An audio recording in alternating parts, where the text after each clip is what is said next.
श्री गणेशाय नमः। कल अपन चर्चा कर रहे थे किन कारणों से घर की दरिद्रता नहीं जाती है, कर्जा नहीं मिटता है और लगातार व्यवसायिक परिस्थितियां अनुकूल नहीं रहती है।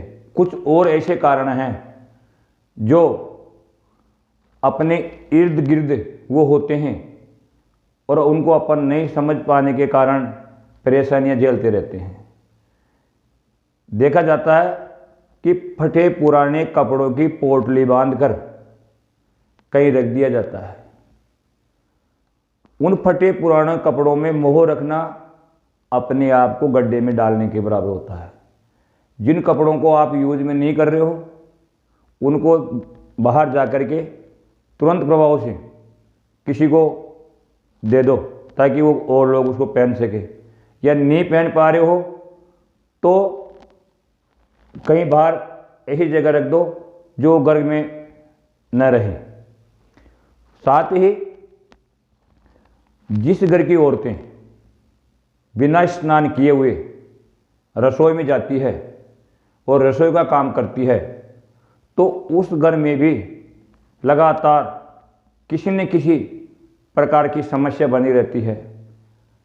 पैसे से संबंधित परेशानी हो सकती है, व्यवहारिक परेशानियां हो सकती है, पारिवारिक समस्याएं हो सकती है, लेकिन बिना स्नान किए हुए रसोई में जाकर के काम करना दुख देने वाला होता है। और जिस घर के अंदर महिलाओं का सम्मान नहीं होता है उस घर के अंदर भी लक्ष्मी का निवास नहीं रहता है। महिलाओं के अंदर शुक्र और चंद्रमा को प्रभावित करने की शक्ति होती है, क्योंकि चंद्रमा और जो शुक्र ग्रह हैं ये स्त्री कारक ग्रह हैं और जब ये दोनों ग्रह अच्छा फल नहीं देते हैं तो घर के अंदर नाना प्रकार की अर्थ से संबंधित, पैसे से संबंधित परेशानियां दिखाई देने लगती है। अतः घर के अंदर हमेशा महिलाओं का सम्मान करें। और कहा भी गया है, मनुस्मृति में एक जगह देखने को मिलता है, यत्र नार्यस्तु पूजन्ते रमन्ते तत्र देवताः, यानी कि जहाँ स्त्रियों की, नारियों की पूजा होती है वहाँ देवता निवास करते हैं। दूसरी चीज़ क्या, फटे और मैले कपड़े नहीं पहनने चाहिए। कई लोग गंदे कपड़े धारण कर लेते हैं, नहीं पहनना चाहिए, उससे हमेशा दरिद्रता बनी रहती है। घर में कभी भी लक्ष्मी का स्थायी निवास नहीं होता है। टूटी फूटी वस्तुओं को घर में इकट्ठी न रखें। कोई चीज़ टूट गई है तो उसको या तो भंगार वालों को बेच दे या बाहर डाल दे, लेकिन उसका यूज न करें। यहाँ तक कि घर में भी नहीं रखना चाहिए टूटी फूटी वस्तु को। वो भी नकारात्मक शक्ति उत्पन्न करती है, नेगेटिविटी लाती है और असंतोष बनाती है घर के अंदर। और घर की छत पर कई लोग क्या करते हैं, कबूतरों के लिए या अन्य पक्षियों के लिए खाना डालते हैं खुद की छत पर, या पानी का पात्र भर के रख देते हैं।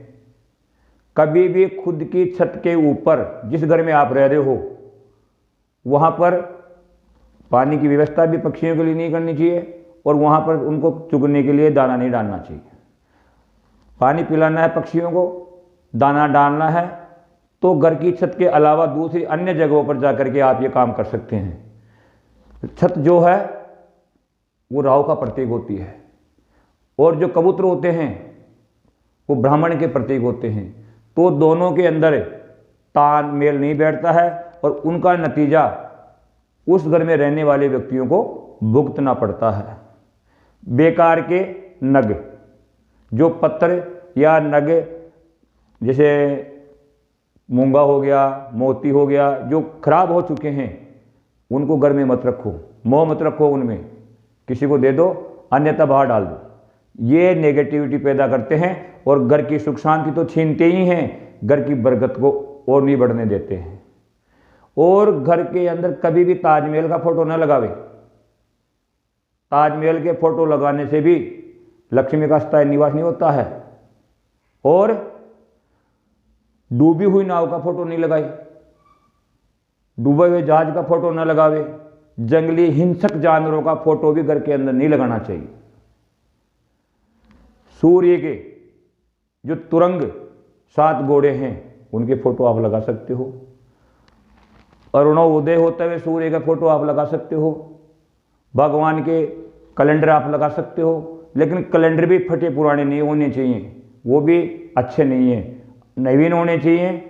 और भगवान की जो प्रतिमा होती है वो मुस्कुराती हुई और आकर्षक होनी चाहिए। अगर ऐसा आप करते हैं तो आपके घर के अंदर लक्ष्मी की बरकत होगी। अन्यथा उन फोटोओं से यानी उन जो पुराने कैलेंडर हैं, जो फटे पुराने हैं, उनसे भी नेगेटिविटी हमेशा बनी रहती है। साथ ही आपको क्या करना है कि जो मकड़ी के जाल होते हैं कई घरों में दिखाई दे जाते हैं, इधर जाला लटका हुआ है, उधर जाला लटका हुआ है। कभी भी घर के अंदर जाले नहीं होने चाहिए। समय समय पर उनकी सफाई करो, दूर करो उनको, क्योंकि जिस घर के अंदर मकड़ी के जाले होते हैं तो वो व्यक्ति हमेशा जाल में फंसा हुआ रहता है। कभी किसको क्या देना है, कभी कौन सिर पे चढ़ रहा है, कभी कौन परेशान कर रहा है। तो घर के अंदर कभी भी मकड़ी के जाल नहीं होने चाहिए। बंद घड़ियाँ, जो घड़ी बंद हो गई हो उसको हटाओ या उसमें सेल डाल के जो उसको चालू करो। वो नहीं चल पा रही है तो उसको दूर करो। बंद घड़ी कभी भी घर के अंदर नहीं रहनी चाहिए। बंद घड़ी भी हमेशा परेशानी का कारण बनती है। इन वस्तुओं को हटा करके आप सुनियोजित ढंग से कम वस्तुओं के साथ जीवन जियो, लेकिन अच्छे चालू सुचारू रूप से जीवन को व्यवस्थित करो। अगर आप ऐसा करते हैं तो आपके अनावश्यक जो प्रॉब्लम्स आपको छोटी छोटी रेगुलरिटी में दिखाई देती है वो खत्म हो जाएगी और आपका जीवन आगे अच्छी तरह से बढ़ने लगेगा।